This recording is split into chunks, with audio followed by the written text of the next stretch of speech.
তোমাদের আজকের আমাদের গণিত ক্লাসে স্বাগতম জানাচ্ছি। আজকে আমাদের ক্লাসের যে পাঠের বিষয় সেটা হচ্ছে কি পরিসংখ্যানের প্রচুরক নির্ণয়। প্রচুরক নির্ণয়। এখানে দেখো নবম শ্রেণী 60 জন শিক্ষার্থীর গণিত বিষয় 12 নম্বরে গণসংখ্যার সাথে দেওয়া আছে। শ্রেণী গণসংখ্যা অর্থাৎ 31 থেকে 40 হয়েছে আমার 7 জন শিক্ষার্থী, 41 থেকে 50 হয়েছে 13 জন শিক্ষার্থী, 61 থেকে 60 হয়েছে 14 জন শিক্ষার্থী, 61 থেকে 70 হয়েছে কত 20 জন শিক্ষার্থী, 71 থেকে 80 6 জন, 81 থেকে 90 কে 4 জন। তারপর প্রচুরক নির্ণয় করবো। আমরা জানি সবাই প্রচুরকের সূত্র হচ্ছে L plus F1 divide by F1 plus F2 into কত H। এখন আমাদের জানতে হবে যে L কি। এই কাজটা করার জন্য আমাদের প্রথম যে কাজটা করতে হবে যে প্রচুরক শ্রেণী কোনটা, প্রচুরক শ্রেণী কোনটা। আমরা দেখব যে এখানে গণসংখ্যা সবচেয়ে বেশি কোথায় আছে। বলো দেখি গণসংখ্যা সবচেয়ে বেশি কোথায় আছে? 20। গণসংখ্যা বেশি কোথায় আছে? 20। তাহলে এইটা হচ্ছে আমার প্রচুরক শ্রেণী, এটা হচ্ছে কি প্রচুরক শ্রেণী। আমরা প্রথমে গণসংখ্যাটা টার্গেট করবো, এটা 20। এখন এই শ্রেণীর যে নিম্নমানটা এটা হচ্ছে L। Lটা বলতে আমরা কি বুঝবো? প্রচুরক শ্রেণীর নিম্নসীমা। বলো দেখি L বলতে কি বোঝায়?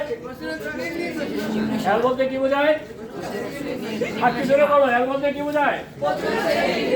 তাহলে আমরা লিখলাম 61। ওকে, আর F1 কে খেয়াল করো। F1 হচ্ছে আমার 20 মাইনাস 14। 20 মাইনাস কত? 14। তাহলে 20 মাইনাস 14 বিয়োগ করলে কত হয়? 6। আর F2 হচ্ছে 20 মাইনাস 6। 20 মাইনাস কত?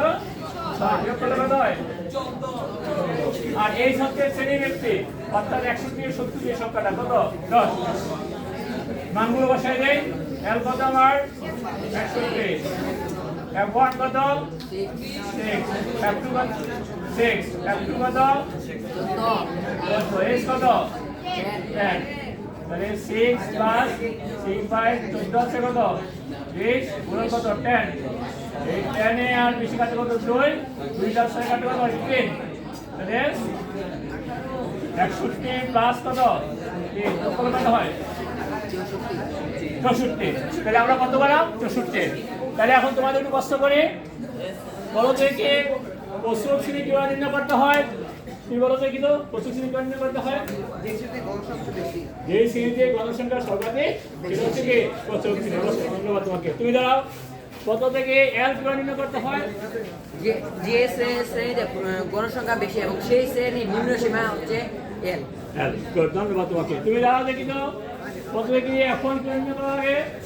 সর্বোচ্চ গণসংখ্যার বাম পাশের সংখ্যাকে গণসংখ্যা থেকে বিয়োগ করলে F1 পাওয়া যায়। যদি গণসংখ্যা লাস্ট শ্রেণীতে থাকে তাহলে F1 F2 কি বের করতে কে বলতে পারবে? এনিওয়ান? যদি গণসংখ্যা সর্বাধিক লাস্ট শ্রেণী থাকে তাহলে আমরা F2 কিভাবে বের করব? বলো দেখি তো। যেহেতু গণসংখ্যা সবচেয়ে বেশি লাস্ট শ্রেণীতে আছে, তাহলে আমরা 20 থেকে 0 বিয়োগ করব। 20 থেকে 0 বিয়োগ। ধন্যবাদ সবাইকে। তাহলে আমরা কি আজকে ক্লাসে প্রশ্ন সময় দিচ্ছি? আমরা কি সুন্দর করতে পারবো? আজকে ক্লাস কি করতে ভালো লেগেছে? সকলকে ধন্যবাদ।